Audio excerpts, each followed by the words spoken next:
Hey everybody, blue skies, and welcome back to the How to Find Amelia Earhart podcast. This is Amelia Rose Earhart, and I'm here in my brand new Nauticos podcast studio that I am actively building. And the reason I'm doing this is to have a place where we can really, as a Nauticos team, dive into the backstory here of what we're bringing to life. This next search for Amelia Earhart's Lucky Electra in the South Pacific Ocean. And Nauticos is a team that's been searching for Amelia for close to 30 years now. We've got this team of experts with deep backgrounds in all layers of this search. So I'm proud to be the newest team member as the social media manager and one of the spokespeople of the trip. So I'm so excited to be a part of it. And today on the show, we have the opportunity to chat with engineer Rod Bloxam and our operations manager, Spence King. And as I bring Rod and Spence on here. Hey, everybody. How's it going? It's good to see you too. Hey, Amelia. Nice to see you. Hi. Nice to see you. So as we get started, I want to update all of our viewers as our audiences on social media get to know the team and get to know us and our different roles and personalities along the way. I thought we'd kick things off with a little intro. So Rod, tell us about your background and how long you've been working with Nauticos and which searches you've been involved with. Oh, sure. Well, I'm a retired radio communications engineer with, at the time, Rockwell Collins. Now, today, it's Collins Aerospace Division of Raytheon. I got started, late 1998 when we got a phone call from Dave Jordan at Nauticos looking for radio engineers that might help them with some of the analysis on the Earhart mystery. At the time, he asked for maybe 40 hours of volunteer time. And I thought, well, sure, I can donate 40 hours. I didn't know much about the Earhart mystery even. But it's one of these things that as you get involved with it more and more, you really get hooked on the problem to solve that nobody solved yet. And so here I got a chance to work with a team of experts in all different areas and learn a lot in the journey. And it's been 27 years now, and we're still going. Persistence will pay off. Oh, I love it. I mean, how many people can say they've worked on a project like this for that many years? It's truly impressive. And what about you, Spence? Tell us about your role. Yeah, Amelia, my story is a little different. And I joined Nauticos in 1997 as an employee. And about that time, Nauticos was growing rapidly and just starting to take teams to sea to do underwater searches. My background is Navy. I think the ingredient I bring to the team is I've been to sea in many different types of ships and generally am familiar with what it takes to put a mission together. So I started at the bottom. I went to sea with Dave Jordan as a deckhand, and over the different opportunities to go to sea, and with time, I was able to demonstrate that I can help the team by planning these things. So that's what I'm doing right now. Is I'm going to put the plan together to discover this aircraft. Awesome. Thank you, Spence. Yeah. And a little bit what we're going to talk about later in the show is maybe some of your long-term planning for our next search, since we're starting to actively fundraise. So that's a little sneak peek for what we got coming up. But I thought today, as we continue the podcast week to week and keep the audience up to date on everything that we're tracking with our upcoming search, maybe some of the other searches going on, I wanted to start having these team meetings where, different Nauticos members can share their perspective on the different aspects. And so today, two of the topics we're going to cover is one, a recent event where Rod and I, along with Rod's wonderful wife, Elizabeth, met up in Sedalia, Missouri for a ham radio event. So we're going to show those pictures and talk about that in context with Nauticos and how special that was. I think you'll love these pictures. And then I thought we could chat with Spence about those long-term plans. So as we take a look, I'm going to go ahead and share my screen here. Rod, wasn't that awesome to go out there to SparkCon and be a part of the ham radio event? Oh, absolutely. Yeah. I know it was probably kind of a new experience for you, but I've been going to these. I've been involved in ham radio since I was a teenager, and I've gone to a lot of these conventions. And having you there and your awesome keynote speech at the banquet, uh, I'll tell you, it was something to behold. And Oh. I'm not exaggerating. Oh my gosh, Rod, you are too sweet. Thank you. Well, I was having a blast up there. I felt really welcomed, and everyone in the room, they had a tie to aviation, or I did try to work in the radio components of my trip using the high frequency radios on the flight around the world in the Pilatus, and also just how important communication is and trying to weave those themes in. So I thought what I'd do is I'll go through some of our pictures, and then I could let you talk a little bit more about your perspective of how ham radio and Nauticos fits together, and take us back to Amelia's times, and why you still care about that science. Sure, So sure. first picture here, I love it. Myself in the middle, there's you and Elizabeth. And I was the adopted daughter for the weekend, and I take that role very seriously now. I'd like that to continue. You guys felt like family, and it was so wonderful to hang out with you in such a fun setting. We had the banquet, which was the keynote event. So this was at the Missouri State Fairgrounds, and there's got to be a couple hundred people there, right? How many people would Yeah, you we guess had, were there? I think, at least 200 or so, 170 to 200. We filled the banquet hall, and even the staff, behind the curtain back there that served the meal, and the bartenders. Uh, when you got into your keynote address, they were standing out there and joining the crowd instead of doing their cleanup work. Oh, that's very kind. Yeah, it was so nice. And I did want to say thank you to the staff and everybody who cooked the food. This was such home cooking yumminess. I needed it. I had been on the road so much with my keynote speeches. And when we walked in the door, it smelled like apples and cinnamon. I was like, oh, I love Missouri. It was just such a friendly crowd. And everyone was just so welcoming and friendly. So we set up and we had some dinner. Then you took to the stage, Rod, and gave my introduction. And we talked about, how I came to join the team. And then I don't have any videos or pictures yet from the speech, but I did my keynote next and then stuck around to chat with everybody. We then went back to this beautiful hotel in Sedalia. They have such a cool downtown. It's got the Hotel Bothwell, and it was historic inside. That's a picture of Elizabeth and I. We woke up and it was foggy, and it just looked so cool with that like turret view in the background. And the next morning,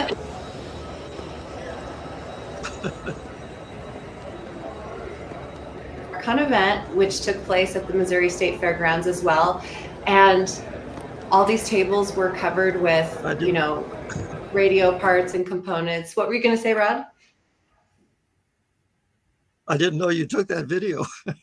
I know, that's why I'm the social media manager, my friend.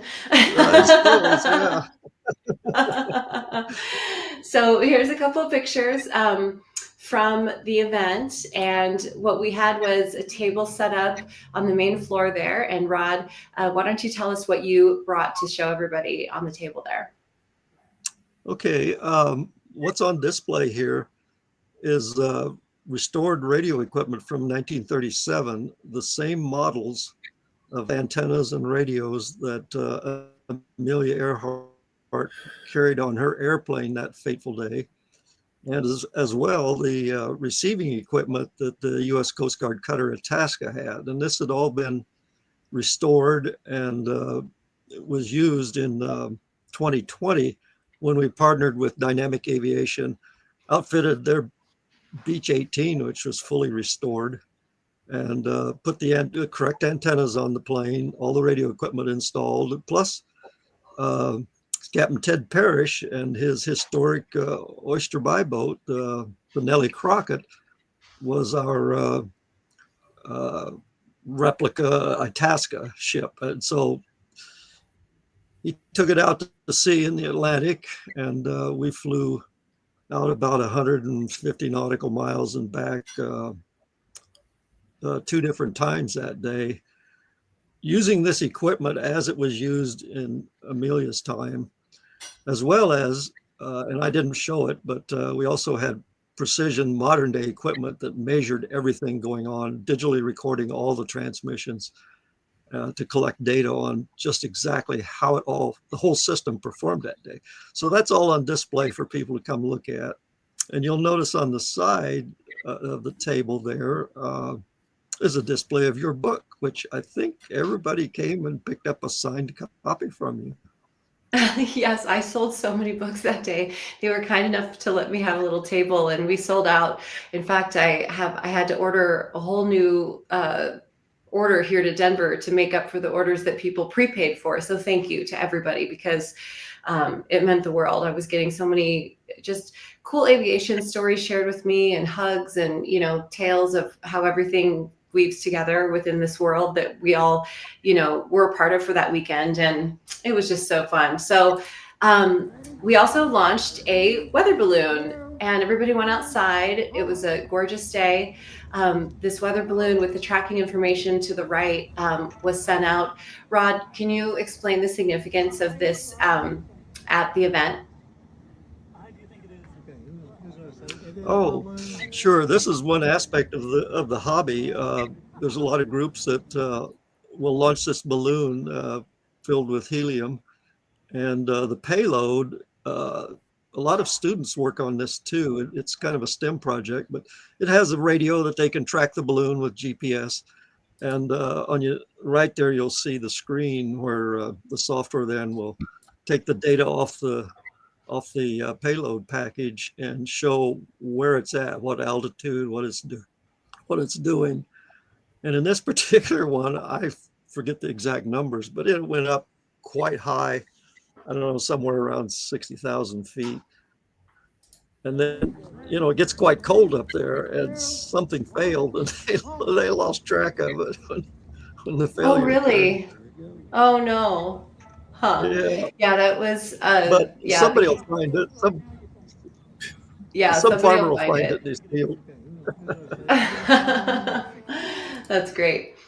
So next up, we came back in after the weather balloon launch, and Rod did a presentation to an absolutely packed room of enthusiasts here. I mean, people were hanging on his every word, because he was, just talking about the multiple trips and why each one mattered to get to where we are. So, Rod, I think you represented the team well. And to me, as I turned around and watched everybody's faces, they were all just like, oh my gosh, this all makes sense. Is that how you felt too?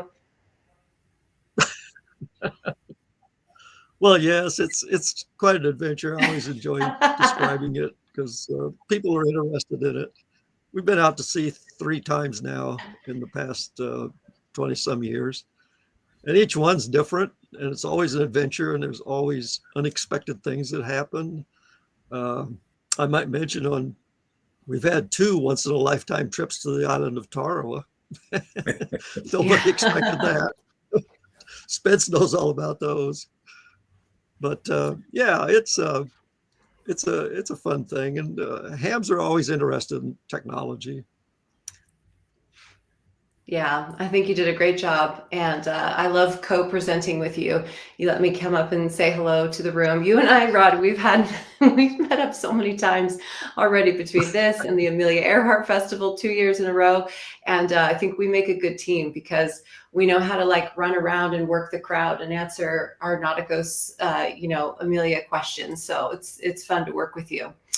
I know I said we would save this from online, because we don't want people to think, that we're copying Amelia and everything we do. I don't know. I just got nervous about it. But you know what? I was like, we took this picture because, Rod, this is your radio equipment, and it's too cool not to replicate it. Don't you think? Oh, this is a wonderful picture. It was a kind of a last minute thought. There's others that we could do, but yeah, I took this photo, and it was the radio equipment that we've used in these tests, plus Amelia, and then we put it in black and white. And I think I think the original Amelia Earhart would be very proud to see this picture. Oh, thank you. Thank you, Rod. You're very kind. Yeah, we just did it last minute. I was trying to rush to the airport because I had to drive a rental car 2 hours back to Kansas City to make my next speech. And I looked at it, and like that image of Amelia that we've all seen so many times, like flashed into my mind. I was like, Rod, we got to recreate this. And what Rod said, he goes, I don't know why we haven't done this yet. Like, yeah, like that's how nerdy we are. I will just say. Yeah. Well, it gives me some ideas for some additional ones next time we get together. Right? I know it's hey, why not? Why not? Yeah. So as far as oh, I forgot. There's actually one more slide. Sorry about that. I wanted to end by saying thank you to Brett, because Brett Coons of SparkCon, he hosted us, and he, really set the stage for us to be in front of a lot of people to tell the Nautico story. So thank you, Brett. We love everything you're up to. I have promised to get my license soon. I haven't started studying yet, but it is on my list. I wanted to get it done before the end of the year. Everyone's been sending me study guides. Rod, you sent me a bunch of stuff to help me get the test done. So that'll be done soon enough. And then I can be a part of your cool club. Yeah. I've got one comment here about this photo. Yeah. This is what they call a special event station. These guys were actually on the air there at the convention. They had a construction crane that hoisted the antenna up about 50 feet outside those windows. And Amelia sat down there beside Brett, and they made a contact with an amateur. I think he was in Louisiana, maybe down near the Gulf. And yeah, it was Louisiana. Yeah, and so these are quick contacts, who are you, where are you at, and so forth. And Amelia's sitting there, and I know you're a little bit nervous. What do I say? Well, you made I got so nervous. You made his date in Louisiana when he realized he was speaking to Amelia Earhart. So a lot of the fun things that happened there, and it was just great. Yeah, he did seem a little confused. He was like, I might add one other thing okay. too. There were,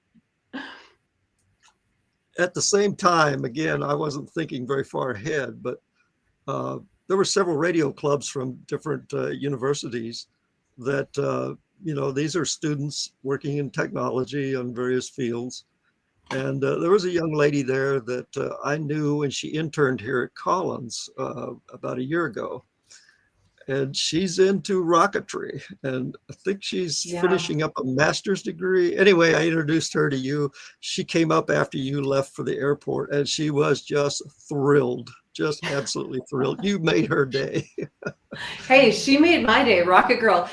Her confidence. Yes. I was like, what are you gonna do? She's like, send stuff to the moon. I'm just like, oh my gosh, she was just so straightforward about her goals, and she had already worked at different organizations that are already putting her in the position to, basically be a professional in whatever direction she chooses. I was motivated by meeting her, because I thought, okay, if she can do this at her age, I know I can use my skills and knowledge to now get Nauticos moving forward. So I love meeting other women like that. And she was really cool. Rocket girl. Yeah. It was just great.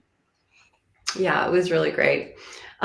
So yeah, anything else to add about the ham event, Rod? How would you say, or how would you suggest that people get involved if they want to learn, or maybe join the club? Are there online resources you would recommend?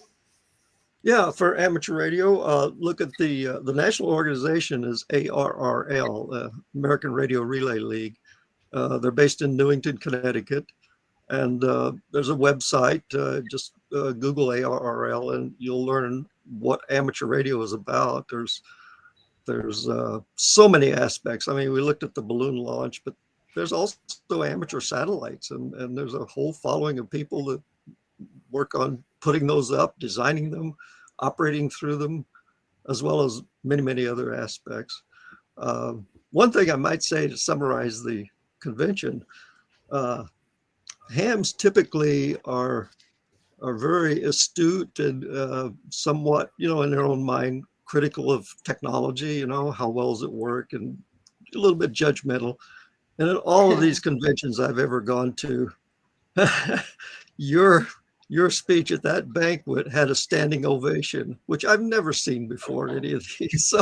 So you were a big hit, and of course, many conversations after the banquet and the next day. So it was a very, very successful convention, and I think thanks to your skills and your excellent banquet speech. Oh, you're making me cry, Rod. Thank you. Yeah, it was a special event. I think I told a better speech because you and Elizabeth were there, and I felt like I had friends in the room. That always makes it better. It's true. When it's all strangers, it's tough. But I felt, I wanted to tell you the full version. You've heard it a million times as we've walked around Atchison together, the elevator pitch version of it. But yeah, it felt good to tell the whole thing. And yeah, and I got a standing ovation. It was it was very meaningful, we'll just say. So thank you. Yeah, all right. Well, what were you saying, Rod? I said it was just great. Oh, thank you. Thank you. All right. Well, we're going to switch gears a little bit. Spence, I wanted to bring you into the conversation because as we had our meeting last night, our Nauticos weekly team call, which I always learn so much in each one of those meetings. We have now officially received some dollars towards our next project. So we're officially now fundraising. It's active. As our operations manager, I was hoping that you could kind of give us an inside peek for our viewers' perspective, where your mind goes, this far out. It could be 6 months, it could be a year. How do you keep a moving timeline like that in order while you try to make it all come together at the right time? Okay, Amelia. Well, it's good to know we're out of the starting gate, Yeah. but a long ways to go. So to plan a complex mission like this, you have to start with basically a plan or a framework. And at this point, we don't know the date. We haven't picked a ship. We haven't picked a services provider for sonars and analysis. So all these things are unknown. So it's kind of a chicken and an egg dilemma. So what we do is we start with a notional plan. And a notional plan means without any specifics, we would just kind of build a house. And we start with the framework, and the framework is the plan. And I would normally start with go back to the last mission, see what we accomplished, what were our goals for that mission, and some of those will translate directly to the next mission, and some of them will be obsolete and they'll be dropped off, and then we'll add some new ones. So these are complex missions. You might just think just finding the plane and go home is all it's about. No, there's a lot more than that. So we sit down as a team and we get all of the objectives of the mission on paper, so we can basically resource them with time and money and personnel.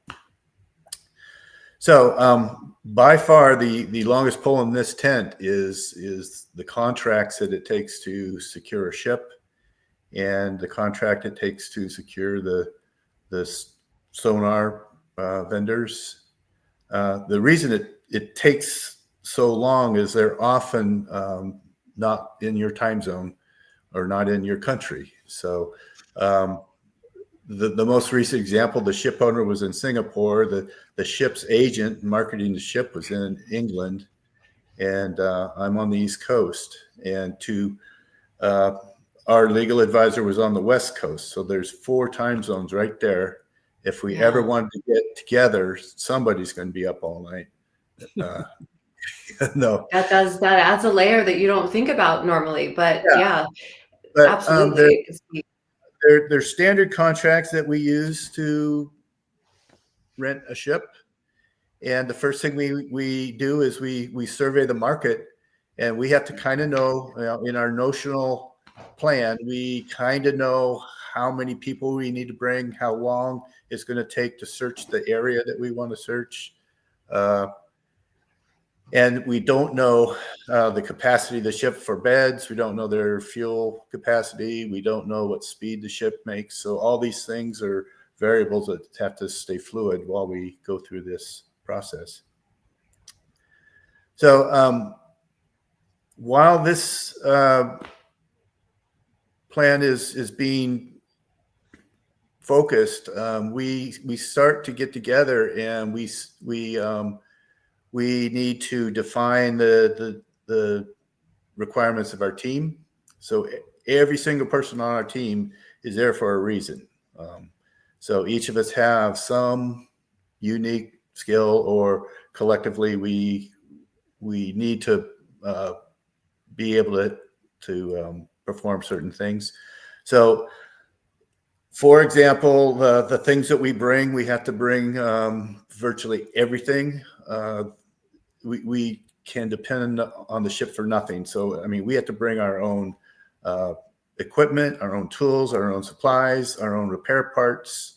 And then there's a special category we call critical spares, things that are just one of a kind. If it breaks, if it interrupts the mission, we try to address those things. There's usually, just a handful of those. And another aspect of the mission plan is you think like, this sounds really exciting. Well, let me tell you, there's a selection process. If you want to be on one of these missions, these are the kinds of questions I'm going to be asking is, what's your availability? And I'll give you a window of non-specific dates, because we don't know the dates. So between March and June, can you carve out a block of time? And somewhere in there, we're going to fit in a 5-week mission. But lots of people might be willing to go to sea like that, but can't for various reasons. And sometimes it's work, sometimes it's family, vacation plans. It can be any number of things, but that's one of the hardest ones to get past. Mm-hmm. Then there's suitability for this kind of work, is you're going to be away from shore, away from phones, away from doctors. If you have any medical condition that might be exacerbated by being at sea, where you can't get to a specialist, that might be a reason why you would not be suitable. So I can't say that anything's a deal breaker, but we look at diabetes, heart disease, anybody with pacemakers or appliances that might need service. We don't have an age limit, but we do consider age as a consideration. We've taken some oldsters out there, and it's sometimes a worry, because the shipboard environment is inherently dangerous, and the deck is moving all the time, and it takes quite a bit of upper body strength just to get up and down between the decks. You go up and down the ladders, and so it takes quite a bit of physical conditioning. Another aspect that we have to consider is so there's some legal issues, like you're going to be out of the country for a while. So do you have a U.S. passport? It's a requirement. We could be because we plan to leave from the U.S. and return to the U.S., but not necessarily is that how it goes. And in actuality, we've never done it. We've always had to make an unscheduled call somewhere. So I put it high on the list that we need people that have passports. And if you're going to be away from your affairs ashore, you may need to find someone to give power of attorney if you're closing on a house or something like that. So that's another consideration. Can I jump in here for a minute, Spence? I just wanted to point out this is incredibly complex. I mean, this must feel like kind of a cloud of just moving parts in your head as you manage it all. Is that the type of thinking that you enjoy doing? Do you do that naturally? You must enjoy it at some level, right? Well, I look at it as a 1,000-piece puzzle. And Yeah. you take it in order. You work on the border first, and then you work your way, and everything starts to come together. And as time gets shorter, the stress goes up. And now we Yeah. have dates, and some people drop off the team, and we have to scramble and get somebody else on the team. And it's comes right down to the last minute. Yeah. I haven't found a graceful way to do this. Well, yeah, I mean, it does. When I was planning my flight around the world, it felt very similar. It started off with this slow building momentum.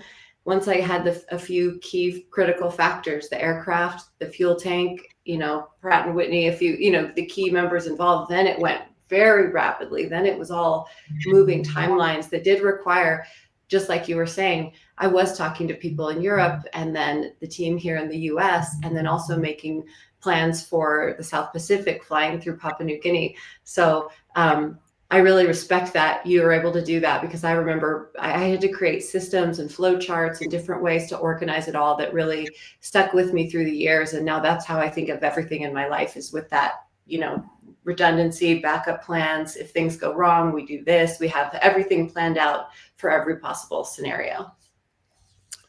Yeah. Well, ours is very much the same.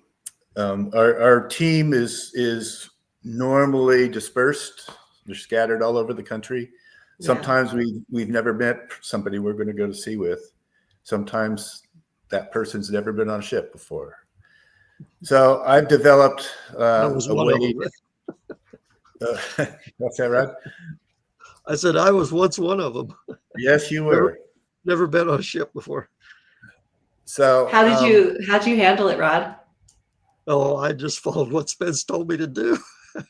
Oh, I thought maybe you got sick out there. Did you handle it health-wise? Well, I was worried about that. When I was 25 years old, I went deep sea fishing for the first time, and I got horribly seasick. Yeah. So I didn't go out for the next 30, 40, 50 years. And my wife says, well, you're going to go out to sea, and how are you going to handle it? They're not going to bring you back to shore. I consulted with a doctor friend of mine, and I says, is there any kind of test for this? No, you just have to try it and see. So, all right. Says it'll either get better or it'll get worse with age. Well, in my case, it got better because I didn't have any trouble. Fortunately. Okay. Yeah. That's good. That's good. Sorry to interrupt, Spence. Go ahead. Yeah. Seasickness is a bad hombre. So, you should put that on a shirt. That's a good saying. Yeah. So to kind of bring our team together, it starts with a series of emails. I serialize them so you know that you got all of them, and each one of them is some aspect of responsibility being a crew member. It's a way to disseminate information. I can give out dates as they come in, and oftentimes I'm asking for information back, and I have a big spreadsheet to keep track of all this.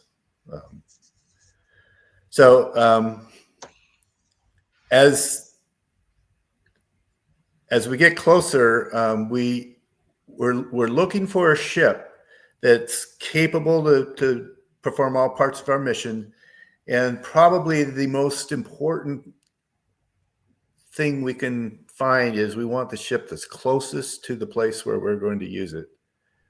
And sometimes that means thousands of miles away, because we are actually going to the middle of nowhere. It's the closest place I can think of to nowhere is out in the middle of the ocean. There's nothing else out there. And so to find a ship that's, well, let's just say in the Pacific Ocean is a good start. If it's in the U.S., we've found that Hawaii would be the closest, but there are no ships that are capable of this kind of work in Hawaii unless it's there for someone else's purpose and we can pick it up. It's a lucky catch, but we've done it once. And if you can take a ship coming off a charter and they can turn right around and put you on charter without having to move the ship. It's a win-win. They don't lose any time, and it saves time and money. So that's always one way to get a ship. Otherwise, you're looking for ships in their home ports that are available.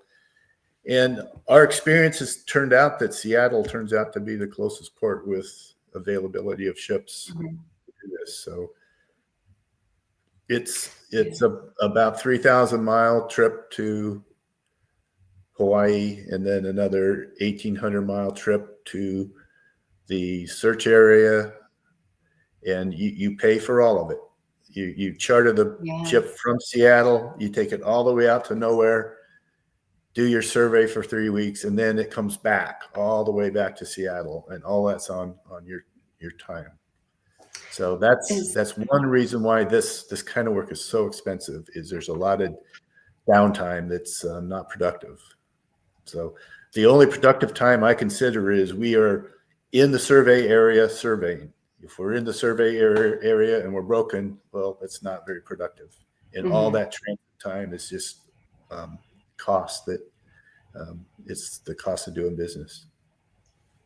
Yeah, absolutely. Spence, is there an estimate of maybe an hourly rate on a ship like that? Wow. Or yeah. maybe a day rate? That might be more day rates. realistic. They vary so widely, Amelia, that I shouldn't just throw numbers around. But we're talking large, I mean, tens of thousands at the very least, right? Yeah, it's six figures on a daily basis. Wow. Yeah, that really puts it into context. Yeah, so it's a big number. Yeah. Wow. You might mention the capability, though. I mean, the bigger the ship, the more AUVs. Yeah, the bigger the ship, the deck cranes, the things that you might want to use are all go into the day rate for that ship, and that's why they're so different. Also, the size of their crew, they have to support that. Once we are on the ship, what we like to do is there's really three teams on the ship. There's the ship's crew, and the ship's crew operates the ship, and they work for the charter party, which is Nauticos. So all we do is tell them when to go and where to go and when to get there, and they take care of everything else. The services provider, the sonar operators, they need to know basically where the survey will start, and they will lay out their plans on how to apply their equipment. We don't operate their equipment for them, but sometimes we're involved in their work by just being helpful on deck. And another interesting thing is over the decades that we've been working on this project, the equipment to do this work has evolved tremendously. We used to tow a sonar on the end of a long wire. We had like 5 miles of wire in the ocean, and on the end of that wire is a sonar, and we were just towing that over the bottom, collecting imagery, and the data comes up that wire to the ship, and we were sitting in a dark room, basically watching it real time, what the sonar is seeing. Today, the same work is done with autonomous vehicles, and these are devices that we load a navigation routine for it and put it in the water at a known location. It goes down, orients itself on the bottom, and then maps out a certain area coordinates that it's been instructed to do. And when it's finished, it returns to the surface, and the vehicle's recovered, and the data is taken off the vehicle and in a batch and taken to post-processing, where we see what the what the sonar has seen in the last mission. So it changes what's going on in our team quite a bit. There's busy times where the vehicle's on deck. It's kind of like an Indy race car. We want to get it on deck. We want to replace the batteries, get the data down, upload the next mission, and get it back in the water as fast as we can turn it around. And in the modern concept now, multiple vehicles are being operated from a single ship. So now it's quite complex. You have to stagger the times that these vehicles go in the water and come out of the water, the interval that it takes to service them on deck, and then you're free to go get the next one.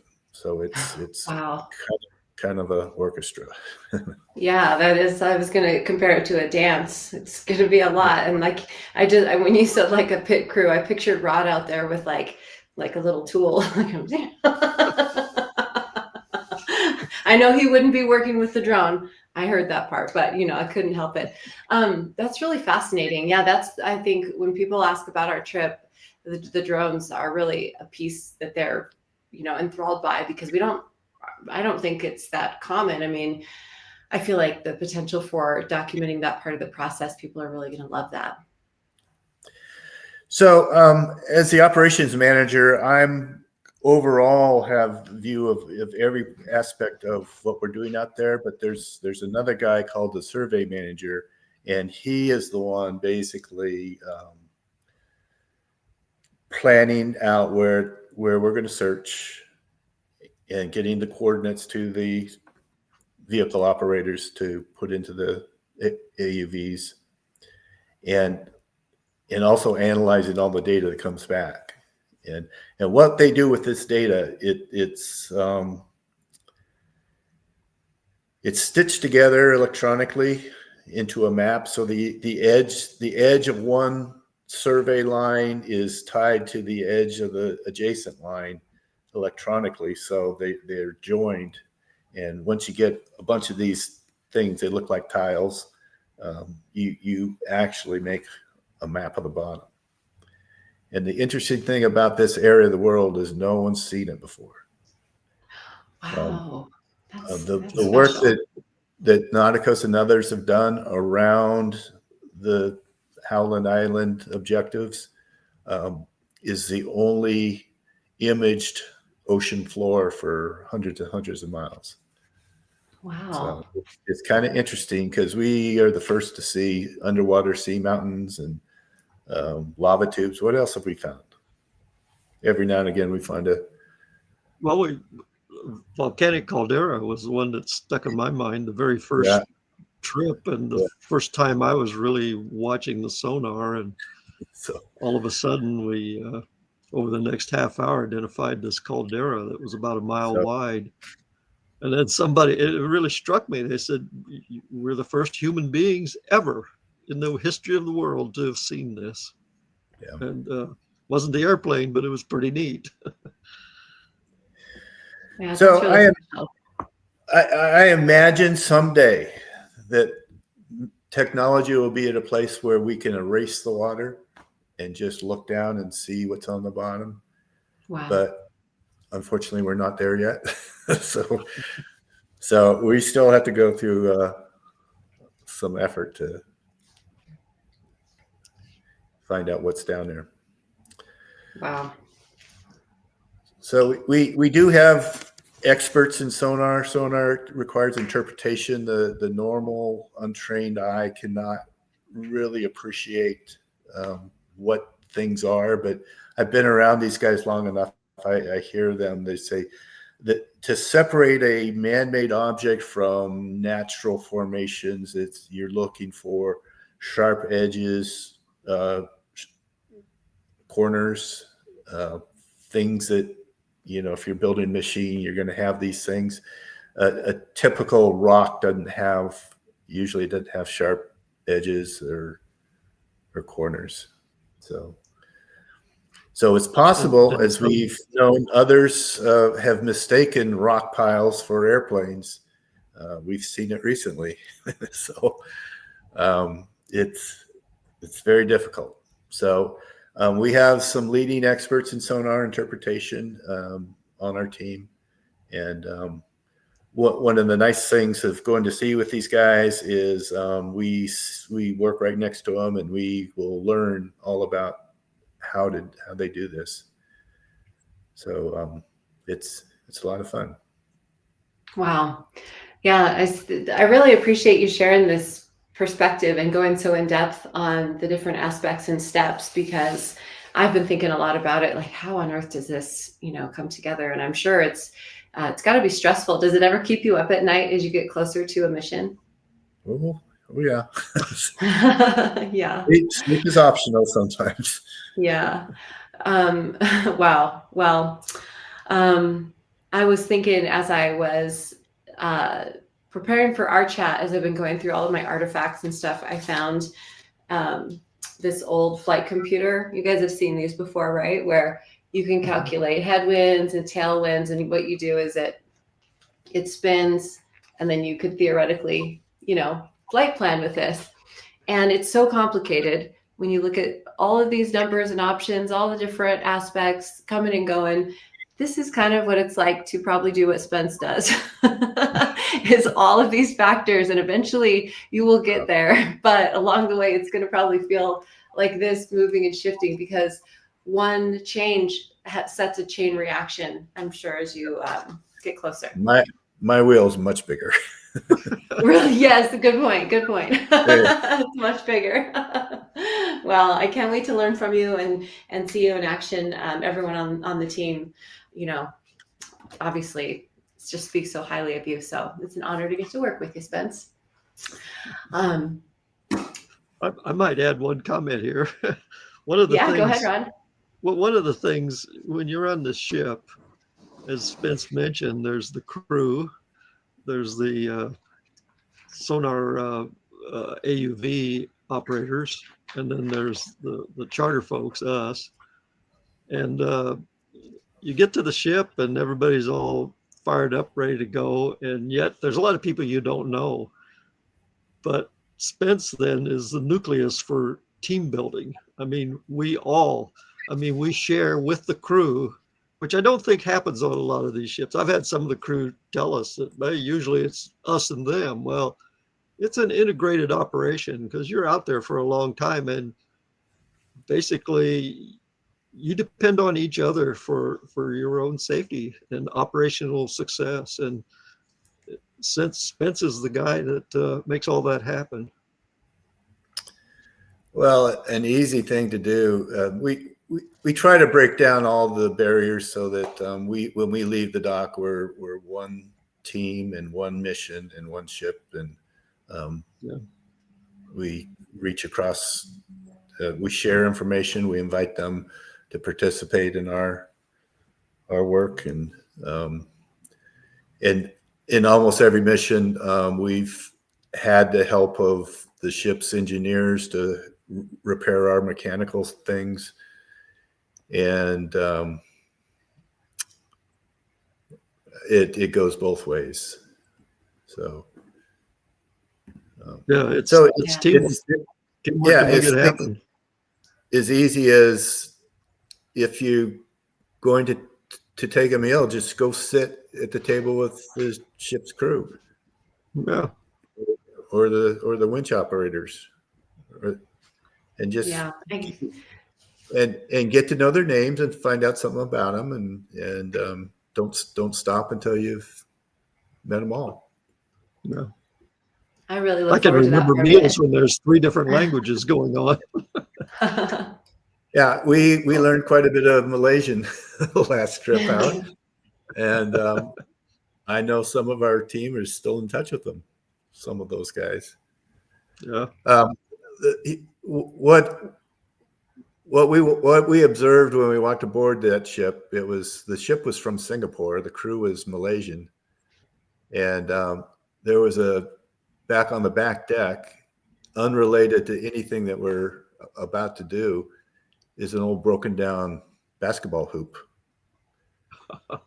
And we're right next to Walmart. So we go out, we buy them a brand new basketball hoop and a basketball. And it two didn't even get basketballs. It didn't even get on deck before they sent guys that like took it out of our hands, and it was mounted in no time. And that turned out to be a great way to get to know these guys. Yep. That's awesome.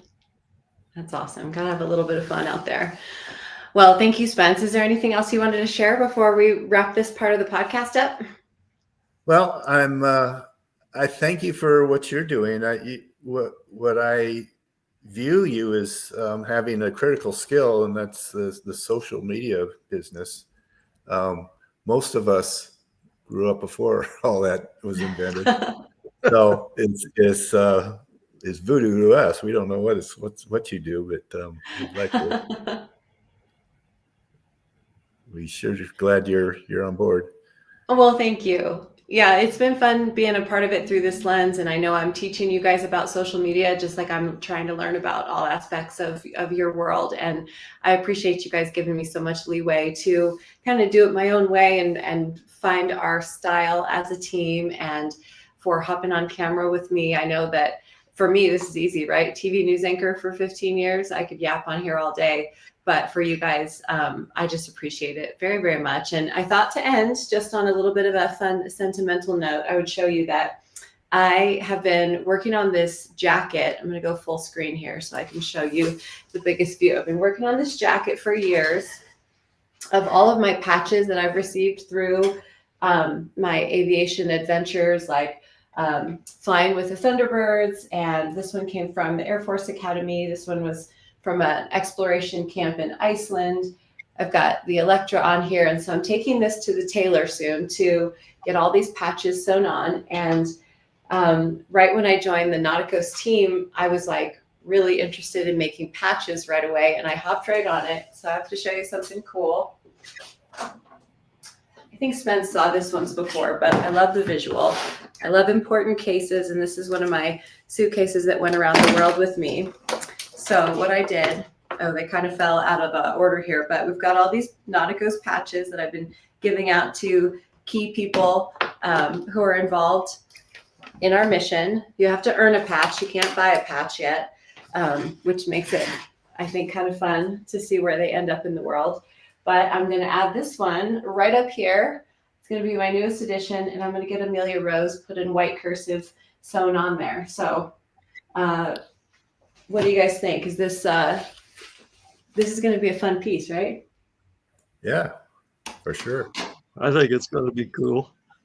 You know, here's something you might comment on, Amelia. That patch that we didn't see it real clearly, but you came up with the idea. You invented it, and I think maybe I was the first one to see your idea. But you might just elaborate a little bit about the thought process. What inspired you to do this design? I mean, yeah. Sure.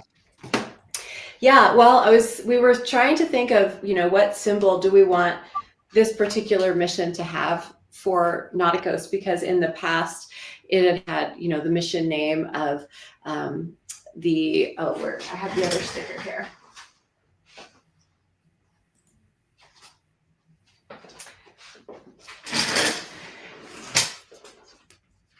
Earhart Discovery. So this was your previous. And so what we wanted to do was include the Electra. So, gosh, I can't. Okay, now I get it straight. So the Electra is on there. We've got, when we're switching to our new patch, we included the clock. Sorry, I'm trying to get it in focus here. We included the clock because we know with your radio data, Rod, you and the whole team, we know where Amelia was at 8 a.m. The blue lines that are coming out from the center were meant to symbolize the radio signal coming from the plane. And then we chose no myth, all math, because we're using the data as opposed to following theories and then backfilling the information to get us there. And we are solving for Amelia because it's all one big math equation.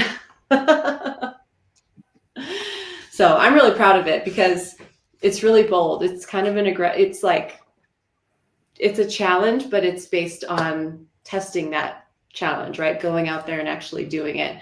And that's what makes this so cool. It's like, I'll wake up in the morning sometimes and I'm like, if I ever think I'm having a boring day, I think, no, you're helping figure out the search for Amelia Earhart. Like it's almost, it feels like a movie. So it's been really motivating to like combine all these different elements of myself, from my creativity and the way I like to write and use words, along with Nauticos and the social media project. Yeah, I think the thing that impressed me the most is it says a lot in just one little symbol. I mean, there's a lot of information there. Yeah. We've got, if you go to my website, ameliaroseearhart.com, we've got our merch section, which everything goes to benefit C-Word Foundation, which is our educational component. You can get a sticker of this, and the patches, we'll see. Maybe after we find the plane, we'll release them. But these are first to dish, so these are special. I've been hiding them places too. I left one at Dulles Airport in the give a book, take a book section. So someone will find it and have a little piece of our journey as well. Awesome. Well, guys, I just want to say thank you once again for joining this week. We're going to wrap it up, and I think our listeners and viewers are going to love this conversation. So thank you both for your time. And if everyone is, heading online and wants to check out any details about anything the guys talked about here and our plans, just head to nauticos.com or my website, ameliaroseearhart.com. So blue skies, and we'll see you guys next time.